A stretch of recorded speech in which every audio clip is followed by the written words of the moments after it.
question. He's Oregon, Portland, Milwaukee, Oregon, I should say. Local player right here, and the whole family's been here for a number of years and done an outstanding job in the bowling industry here also. And, you know, they talk a lot about role models. Dave Houston, great role model. No question about it. You know, he's a complete package. Tremendous talent, great athlete in high school, basketball and other sports. Great golfer.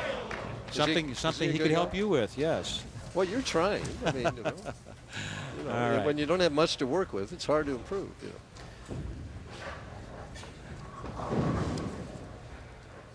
Well, you know, we had said that nobody had missed a one-pin spare this year, but actually on the fill ball in the previous game, after 67 consecutive conversions, somebody did miss, but it really didn't count as an open frame as Danny converts the 4-pin.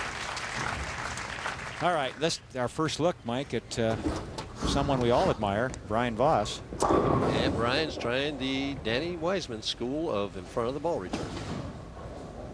Does he take 4 steps there or 3? 4. He takes 4. There's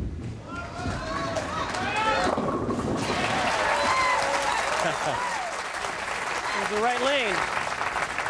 This isn't where Brian would normally play that right-hand lane, but because of the lane surface and the ball reaction he's getting, you can see what he's doing. He's taking 4 steps, little tiny steps, still getting the slide in, and very few people are strong enough. Yeah, baby step. Very few people are strong enough to create the ball speed you might need to get it down the lane with that little bit of steps, you might say. Maybe so Richard Dreyfuss's movie. What about Bob with the baby steps?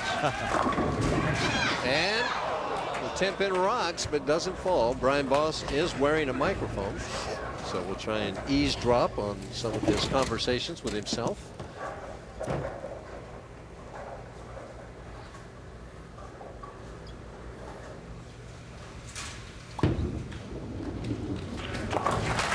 Has the 10-pin, does it in silence. Danny Wiseman again in front of the ball return. Well, we see that this is the rubber match between these two guys.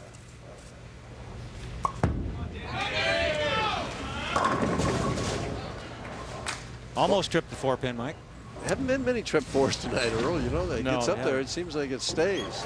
Sometimes it's got company. That's right.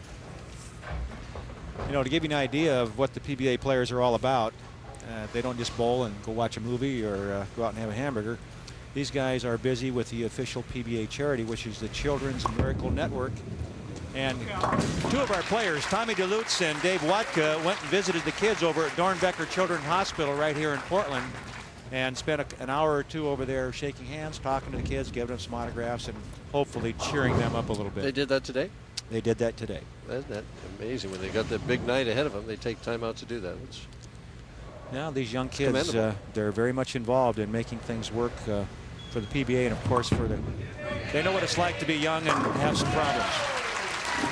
And Danny Wiseman has no problems on the left lane as he flushes a strike in the 3rd frame. Brian Voss now on lane 34. Very quickly, let me give you folks at home an idea what goes on during a PBA event. The size of the field here was 140. The field averaged 205. To get a check, you had to average 210. To make the top 24, you had to average 214 and a half. And will it hit it? Well, the pin got in the way. That 6-pin ran interference. It looked like a pulling guard. And his 2 sisters right here, Cheryl Cowell and Dina Weber. A little concern on both of those faces. She married in the Weber family, did she? The Weber, he gets around everywhere, doesn't he? Voss converts that spare. All right, now the rest of the situation here, the logistics. The format here is 18 games of qualifying. All 140 bowlers bowl that. After the 18 games, total pins, the top 24 advance to match play. Those top 24 bowl each other a 1-game match. The top 5 after bonus pins and carrying their pinfall over, you see here on our televised portion of the event. So what we're seeing is just the tip of the iceberg as he leaves the 2-4-5. You're seeing 5 guys at the top of their game, Mike. There's the tournament stats. Some of the things you just went through right there. Oh, well, that looks familiar, yes. Yeah. 214 average to make match play. Is that normal or is that low or high? 14, I think that's probably a little low, don't you?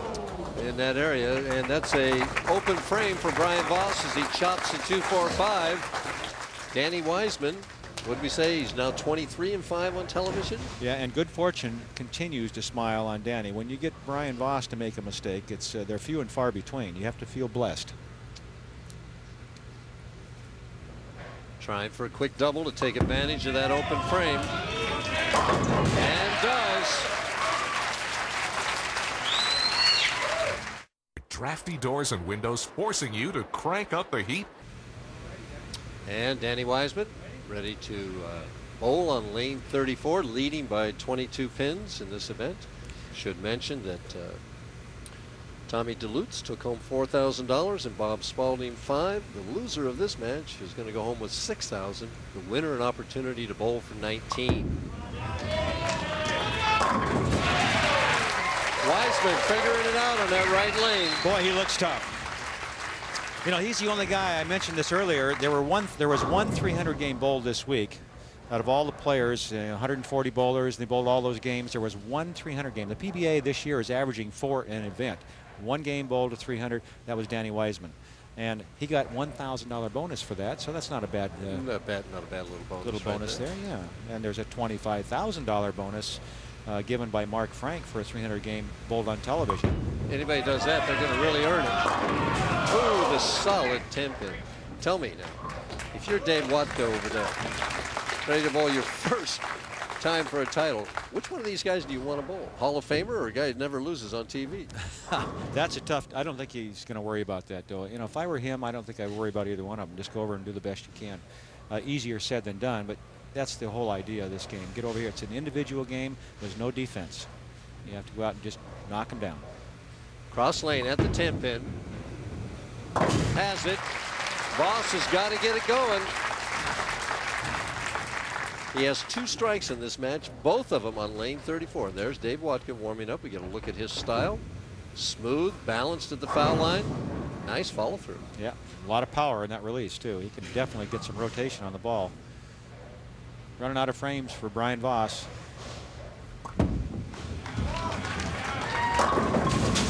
And the solid 10 pin, no breaks going Voss's way.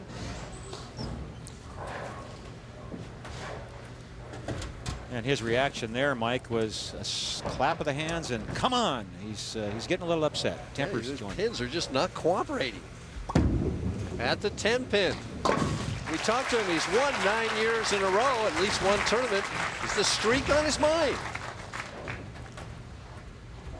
I really started thinking about it a few years ago. After, it was 8 years in a row, people started telling me about it.